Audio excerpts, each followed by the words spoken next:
Systématiquement, effectivement, Michel Vaillant s'inscrit dans un moment de l'actualité et donc chaque année il y a une nouvelle actualité.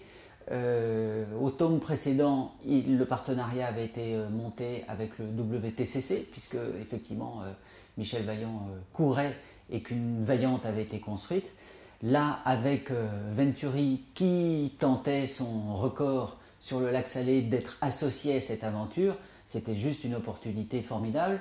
Je pense qu'on vit dans le monde de l'automobile, dans l'industrie automobile aujourd'hui, un moment absolument extraordinaire en termes d'innovation. Il suffit de lire la presse tous les jours et se dire que Michel Vaillant participe à ce mouvement d'innovation, il est juste dans l'air du temps. Ce qui était absolument génial, c'était, on va dire, le parallèle entre la Vaillante, d'une certaine façon, et la façon dont le père Vaillant conduit son entreprise, et du coup Venturi.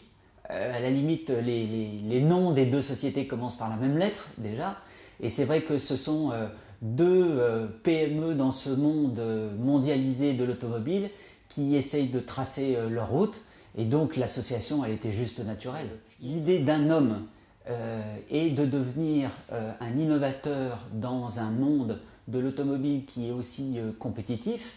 On s'aperçoit que les types de comportements entre Gildo Pastor et puis Monsieur Vaillant, eh ben, ils sont effectivement comparables, ils ont les mêmes problématiques où effectivement eux vont avancer au service de l'innovation d'abord.